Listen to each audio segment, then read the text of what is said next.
On such a night as this, the elemental spirits that watch o'er our native isles unleash their powers and reveal their hidden intent. Here, amidst the rude sepulchres that litter the caverns of Staffa, we see the beautiful Lady Margaret in a deep slumber. Safe, at least for now. But who can tell what threats lurk in the darkness? As the waters swell in the cave, Unda, the spirit of the flood, rises to summon one of his fellow spirits. Spirit! Spirit of the air! Hear and heed my spell of power, on the night breeze swift repair, hither from thy starry bower. Appear! Appear! By the sun that hath set in the waves I love, by the spheres that have met in the heavens above, by the latest dews that fall to earth on the eve that renews the fair moon's birth. Appear! Appear! By the charm of might and the word of fear, which must never be breath to mortal ear. Spirit, spirit of the air, hither at my call repair. Why, how now, brother? Wherefore am I summoned? What in the deep and fearful caves of Staffa demands our presence or protection? Speak! Spirit of air, thy brother Unda claims thy powerful aid. Not idly from thy blue and star-illumined mansion art thou called to Fingal's rocky sepulchre. Look here! A maiden, and asleep. Attend thee, Ariel. Her name is Margaret, the only daughter of Ronald, the brave Baron of the Isles. A richer, lovelier, more virtuous lady, this land of flood and mountains never boasted. Tomorrow Marston's Earl will claim her hand, renowned through Europe for his large possessions, his clerkly knowledge, and his deeds of arms. How came she in this den of death and horror? Chasing the red deer with her father Ronald, a storm arose and parted from her train. She sought a shelter here. Calmly she sleeps, nor dreams tomorrow's hymeneal rites will give her beauties to a vampire's arms. A vampire, sayest thou? Is then Marston's Earl? Thou knowest, Ariel, that wicked souls are for wise purposes permitted oft to enter the dead forms of other men, assume their speech, their habits, and their knowledge, and thus roam o'er the earth, but subject still at stated periods to a dreadful tribute. Aye, they must wed some fair and virtuous maiden whom they do after kill, and from her veins drain eagerly the purple stream of life, which horrid draught alone hath power to save them from swift extermination. Yes, that state of nothingness, total annihilation, the most tremendous punishment of heaven, their torture then being without resource, they do enjoy all power in the present. Death binds them not, from form to form they fleet, and though the cheek be pale and glazed the eye, such is their wondrous art, the hapless victim blindly adores and drops into their grasp like birds then when gazed on by the basilisk. Say on. Beneath this stone the relics lie of Crummell, called the Bloody. Staffa still his reign of fear remembers. For his crimes, his spirit roams a vampire in the form of Marston's Earl. To count his victims o'er would be an endless task, suffice to say. His race of terror will tomorrow end, unless he wins some virgin for his prey, ere sets the full-orbed moon. And with this view, he weds the Lady Margaret. Ay, Ariel, unless our blended art can save the maid. What can be done? Our power is limited. What can be done, my brother? We must warn the maiden of her fate. Lend me thine aid to raise a vision of her sleeping sight. Let us about it. Phantom from thy tomb so drear, at our bidding swift arise. Let thy vampire corpse appear to this sleeping maiden's eyes. Come away! Come away! That the form she may know, that would work her woe. And shun thee till the setting ray of the moon shall bid thy power decay. Phantom from thy tomb so drear, At our bidding rise, appear. Appear! Appear! Appear! Foul spirit, retire. She is mine. The hour is not yet come. down, down, thou foul spirit, extermination waits thee, down, I say. As the shadowy figure descends back into his vault, the spirits continue their vigil over the sleeping Margaret. She is still safe. For how long that remains is something no one can yet foretell. Perhaps the new dawn will herald the start of a brighter future.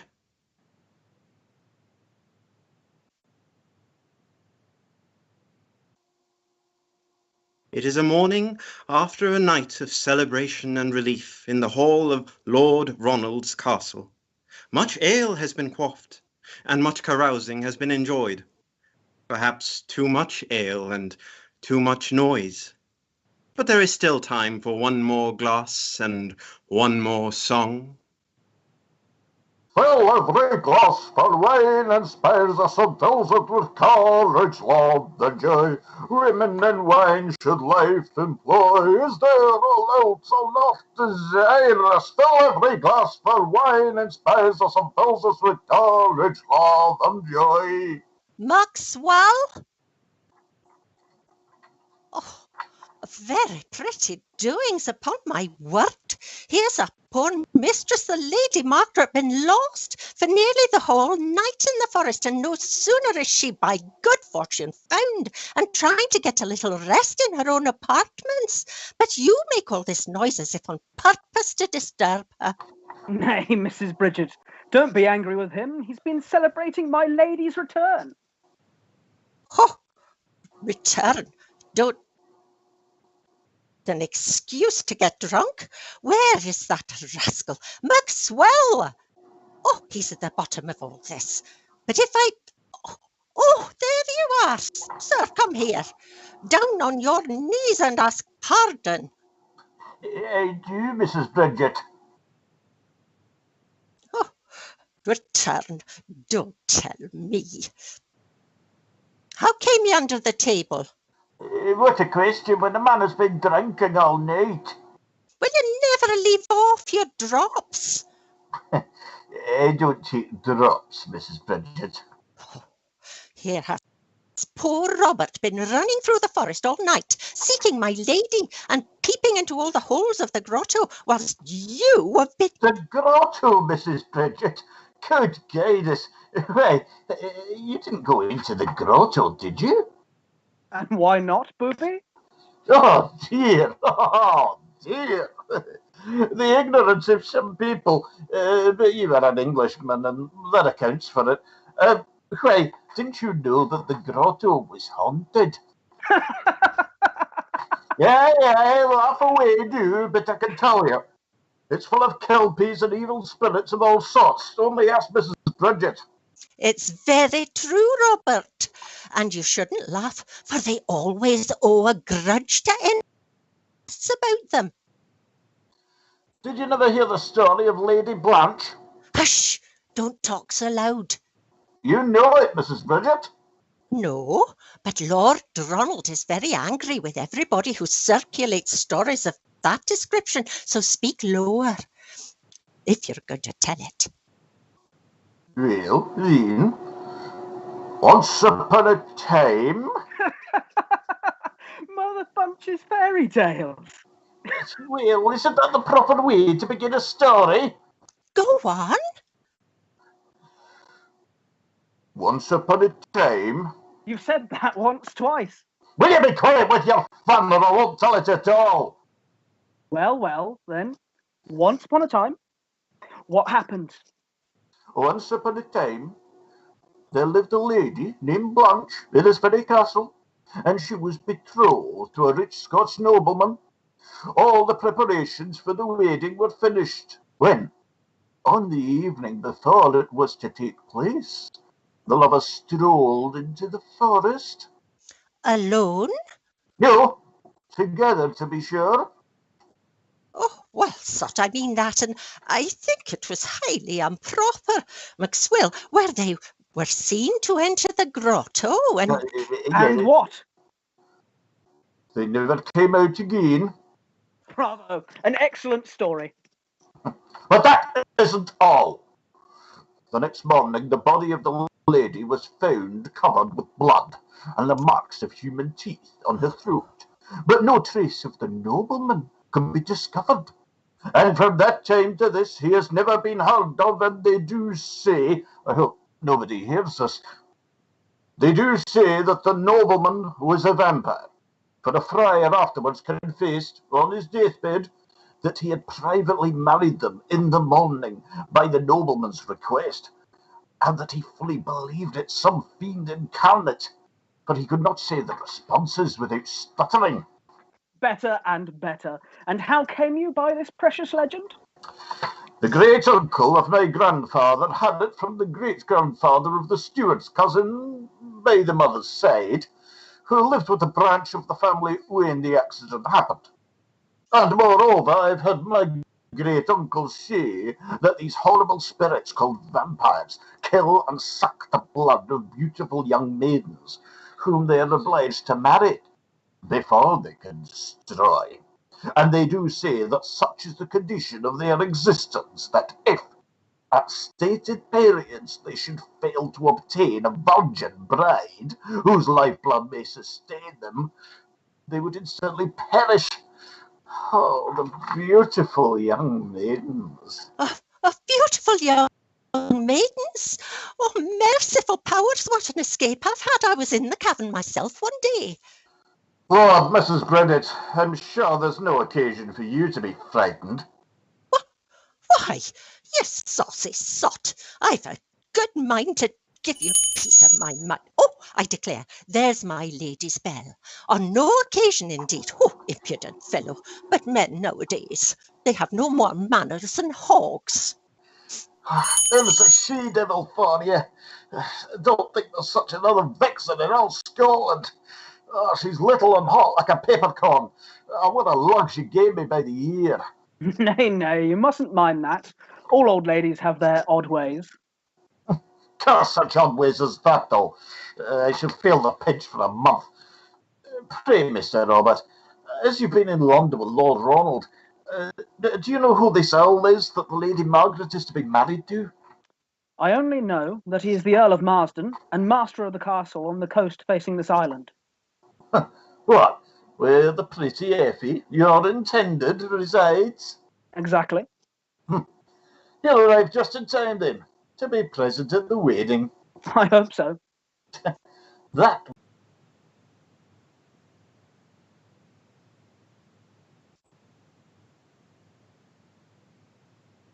Elsewhere in the castle, Margaret is resting after her ordeal in the cave and the noise from the parties celebrating her safe return.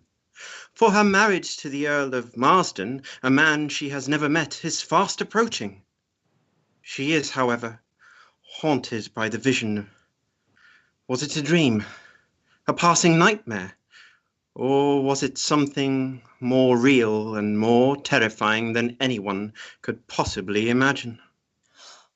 Oh, my lady, you must not tell me. I'm sure the fright and the fatigue that you have undergone have made you ill.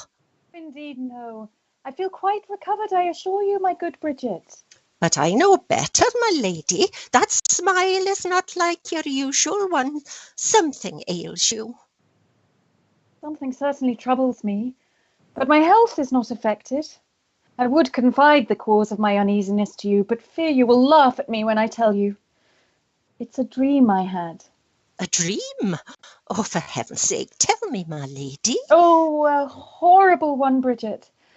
Last night, as I was endeavouring to join the hunters, from whom in the hurry of the chase I'd been separated, I wandered near the famous basaltic caverns, to which the vulgar attach so many strange traditions.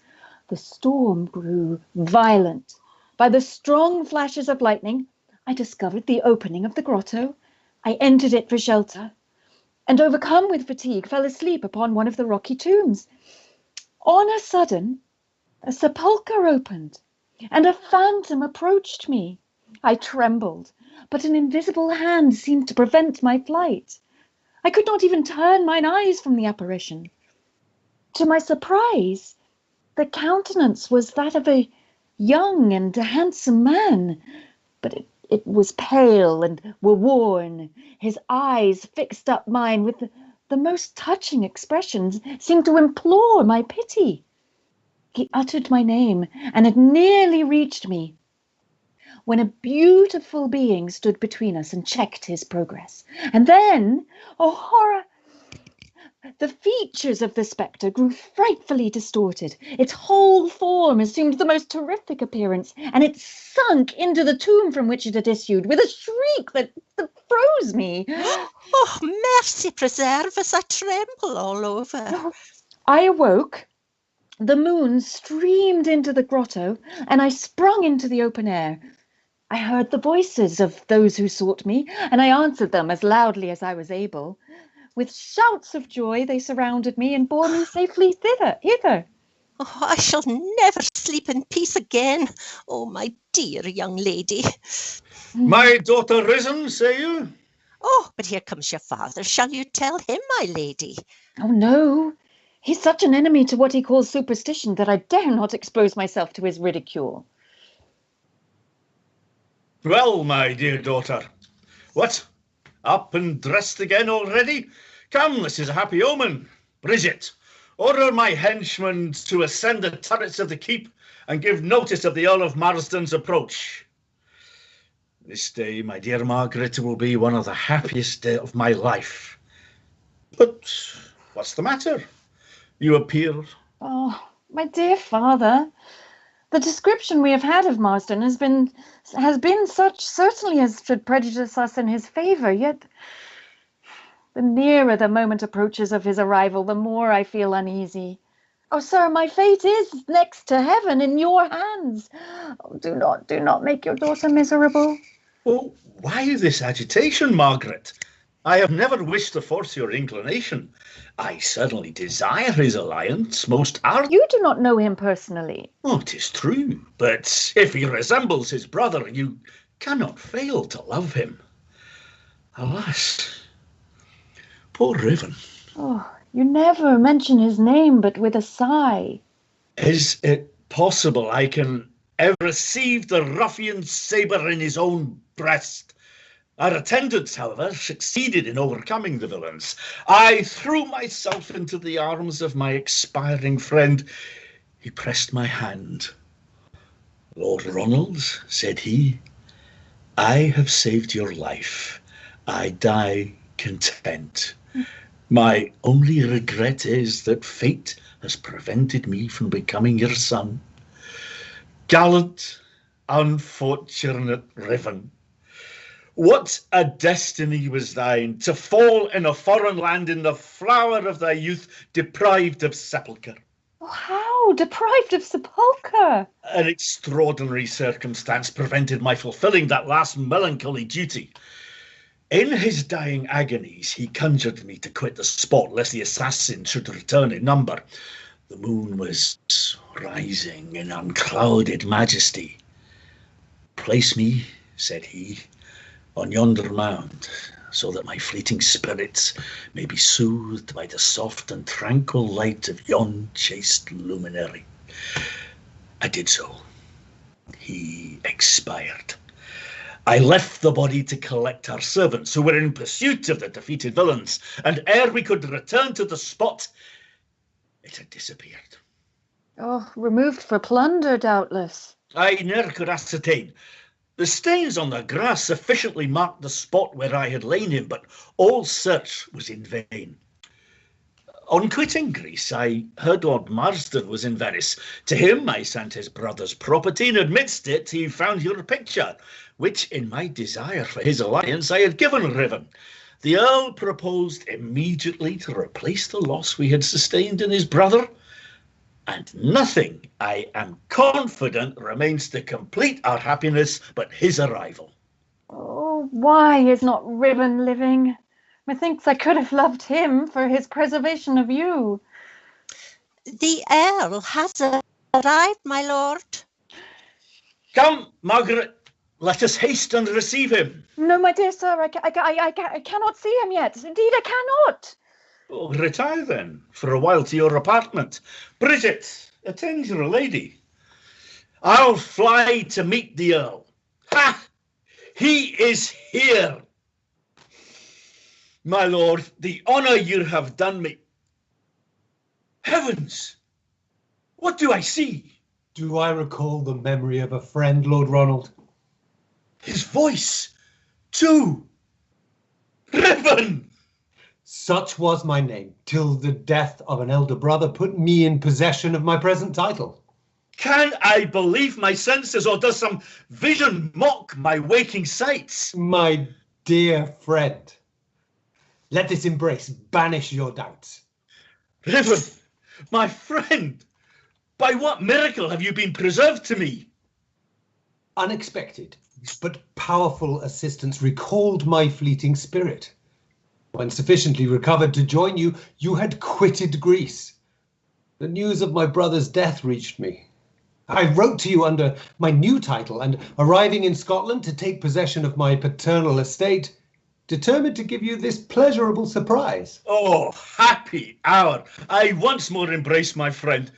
Be sure, Riven, that my daughter would only have become your brother's bride to acquit me of the debt I owe to you.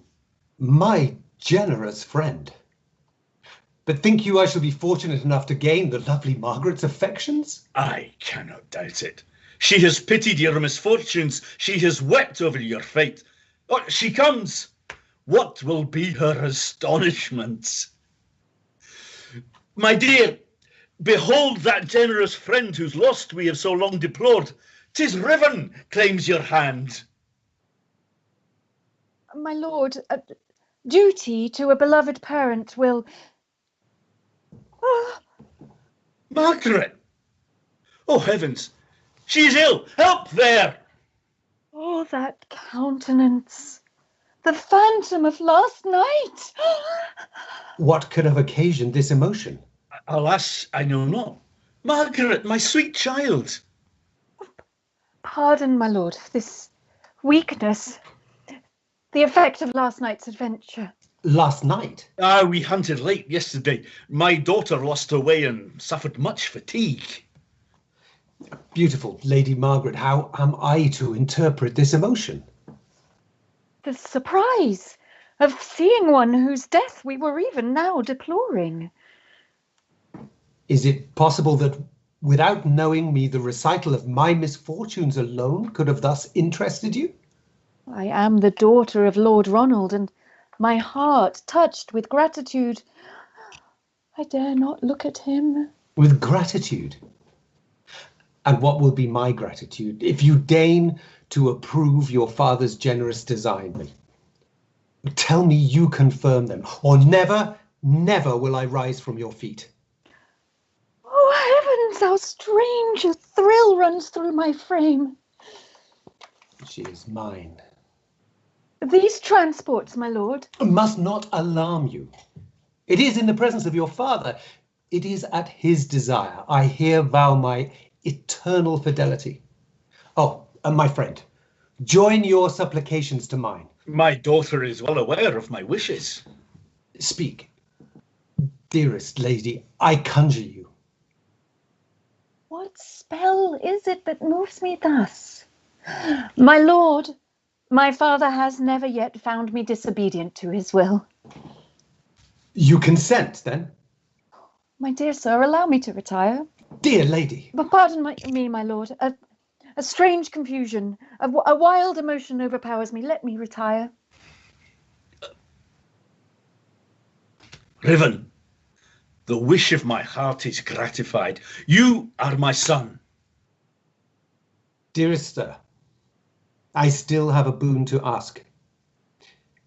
Let our marriage be celebrated without delay. It is my intention, and tomorrow... Tonight, my friend, business of the utmost importance recalls me to London. Tomorrow's dawn must witness our departure. Impossible. Have you not to take possession of your estate? 'Tis but showing myself at the castle, from which I can return ere the sun sets this evening. Well, if my daughter makes no objections, I will go plead your suit and hasten for your haste afterwards. I know not how you have infatuated me, Riven, but rest assured, I feel for you all that a father's heart can feel. Demon as I am that walks the earth to slaughter and devour. The little that remains of heart within this wizened frame, sustained alone by human blood, shrinks from the appalling act of planting misery in the bosom of this veteran chieftain. Still must the fearful sacrifice be made, and suddenly, for the approaching night. Unhappy maid, thou art my destined prey. Thy blood must feed a vampire's life and prove the food of his disgusting banquet. My lord, What would you? I beg your lordship's lordship's intention to visit your estate. Betrothed, you say? Yes, my lord. And when is the marriage to take place? This evening, my lord. I will be there. Oh, my lord, I was afraid to ask you, but your lordship has made me so happy. What distance are we from the castle? The sea is calm, my lord. We may row there in a few minutes. Then order the barge immediately. Yes, my lord. All is arranged to your wishes. And your daughter consents? She does, and I have ordered the chapel to be prepared by our return. You go to Marsden with me then? Certainly. Your stay is so short, I will... Is a round about thee which whosoever breathes becomes thy slave. My lord, what mean you? My heart ne'er throbbed but for one woman, and you have just her features. This morning the flame of love was extinguished in my soul, but now it burns with redoubled ardour. But the lady whom you admired, my lord. She is dead. Dead? Yes, dead, Effie. But in you she lives again. What do I hear? Oh, Effie, can you not conceive the happiness of once more beholding the object we adore? Shall never love anyone but Robert. Robert. And unfortunate Riven. Why did I ever behold thee, Effie? See me no more, my lord, if that has occasioned your uneasiness. Stay, Effie. It is in your power to console me. For all that I have lost, love me. Nay, start not. Mine you must. His friend, and finds the resolve to fulfill Riven's dying wish, to avenge his murder, and to find the strength to support his daughter. 'Tis the very least that he can do.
Back in the cave that offered sanctuary to Margaret oh so recently, Robert is hiding from the forces of vengeance that now pursue him. With the support of his beloved Effie and his stalwart father, surely he is safe for now.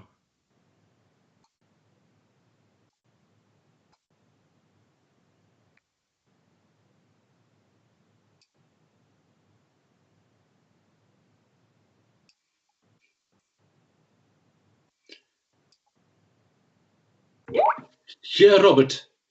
The superstitions of the peasantry will keep them from disturbing my repose. And as to other considerations, a man with a clear conscience may rest anywhere. Here is tolerable choice of apartments as far as number goes. Let me try what shelter this will afford.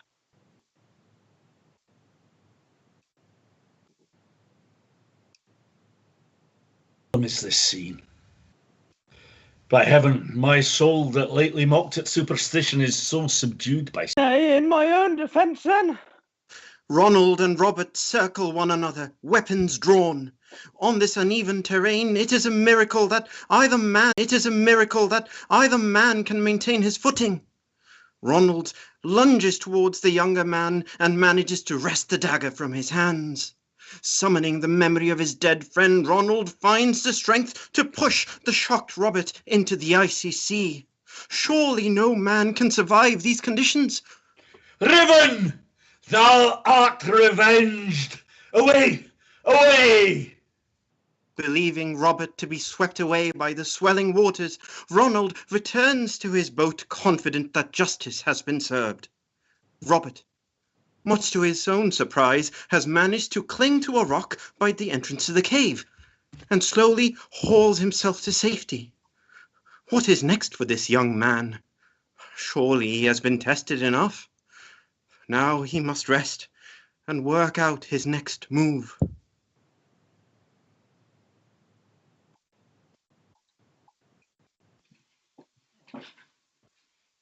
It is a time of great uncertainty for Bridget. She is deeply concerned for Margaret, given that her father and her future husband have not yet returned as expected. Her young charge has had to deal with so much for her. Wait. Here comes Margaret. Perhaps there is some news. But will it be good or ill? Only time will tell. Hey, my lady. Spell your fears, then. Lord Riven has this moment announced to me my father's return. So soon? Oh, yes. He has explained the reason to me. The King of England wishes him to marry a lady of the court, and he has no other way of avoiding the match but by presenting me immediately as his wife. Oh, and here comes your father. Oh, I declare. Well, my lady, I'll away and see that everything is ready. Oh, I can hardly account for my sudden attachment to Lord Riven, especially after the shock his introduction gave me. Alas. Oh, you sigh. What troubles you, dear father? Nothing. What shall I say to her? Everything is prepared for the ceremony. Lord Riven has doubtless informed you of the pressing reason he has for our immediate departure. Its suddenness at first alarmed me, but if you will accompany us, oh, what a charming voyage. You do not listen to me. Think no more of it. Have you not been yourself the cause, and do you now... Question me not. I cannot answer you. Good heavens. And Riven, who not a moment ago so warm to be here, and... Riven is... Can the grave give up its dead? Spirit! What... I reverence your motive. But if you love me, Margaret... Oh, you cannot doubt it. Upon that love, then my repose, my happiness, my life depends. Swear to me, dearest Margaret, to forget these idle terrors and to be mine. Mine only, forever. I do. By him who reads all hearts, to be thine and thine only forever. Oh, happiness. Receive this ring and let it pledge between us. Oh, Her fate is sealed. She cannot now retract. You shudder, my love. What ails you? A strange sensation runs throughout my frame. Tears fill my eyes, and my heart beats as though 'twould burst my bosom. Methinks my father's voice still rings in mine ears. Wed not before the moon shall set. The hour approaches. No time is to be lost. Think no more, I beseech thee, of these wanderings of the imagination, but let us hasten to consecrate the ties which unite us. Every arrangement must, by this time, have been made. Retire, my love, to your chamber. Compose your spirits, and Riven will lead you to the altar.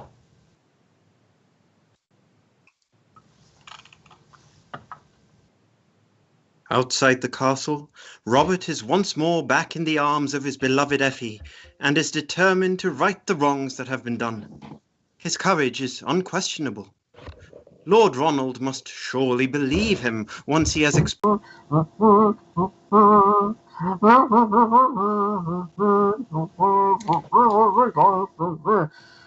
mastiff's gone mad.